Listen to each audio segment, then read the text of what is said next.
When I say passive income in real estate investing, what do you think of? Maybe you thought of renters, apartment complexes, or those rich doctors and lawyers that have tons of money to spend on real estate. Yes, those are absolutely ways that you can invest passively in real estate. But if you want to be like me and never have to worry about paying $1 for your mortgage, well, not only are you going to want to watch this video on house hacking, you're going to want to like it, subscribe, and share it with a friend. House hacking. Some of you are watching this and don't even know you're actually already doing this. That's okay, that was me too. House hacking is when you own a piece of real estate, usually between 1 to 4 doors or units, and whatever units or doors that you're not using, you put tenants in there. First, just help a friend or family member who needs a place to live. This is pretty straightforward, but do yourself a favor. Don't assume just because they're a friend or family member that they are going to pay you on time. Make sure to make it official with a lease. Your second option is to connect with a niche employee pool in your area. Maybe it's traveling nurses, medical students, or construction workers who live out of town. These are people who are only in town for a short amount of time, probably under a year, so they're not in a position to get an apartment, and they definitely don't want to pay the high prices of a hotel.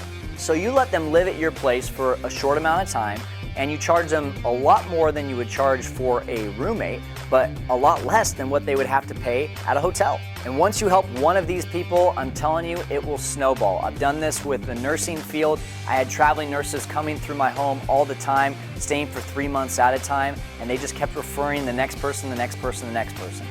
And the third way, my absolute favorite, Airbnb or VRBO.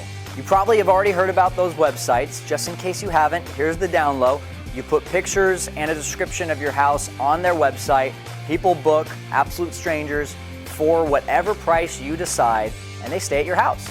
Sounds super sketch, right? Well, did you say the same thing when Uber came out? Take my word on this one, it's legit and it is the best way to house hack.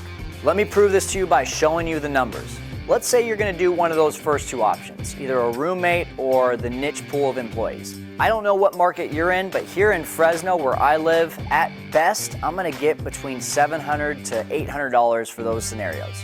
So if you do the math, I'm pretty much getting about $25 a night. Now with Airbnb, just one room, I've charged as much as $54 plus a cleaning fee anywhere between $10 to $20 per night. And guys, if I'm not booked out at least 20 nights out of the month, I am shocked. Do the math. That's almost $1,500 in 1 month versus that $700 or $800 that you get with a regular tenant. That's covering my entire mortgage. And guess what? If you have another bedroom, you can put that one on there too. Heck, I've even slept on the couch and let people sleep in my room. If the Airbnb and VRBO route is really appealing for you or you want to do some research, I would definitely get onto their website. Go check out who is renting out in your area. It's really easy. You can even see how much they're charging. And here's a little pro tip for you. Check out their calendar. How many days out of the month are they blocked? And you should even message them. Hey, I'm thinking about starting an Airbnb. I see yours looks pretty popular. How many average nights do you say you're booked out every month? Most people will respond. So those are your three options. You can get a roommate, you can go into an employee niche pool, or you can go the Airbnb route. No matter what route you decide to choose here, the important thing is that you just do it. Don't let pride get in the way. I know you don't want to live like it's a college dorm again, but it's either this route or go and buy a completely new set of real estate and manage it from afar.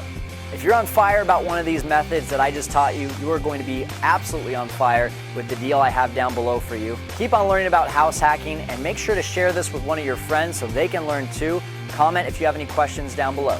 House hacking, just another way that you can go out and conquer real estate investing.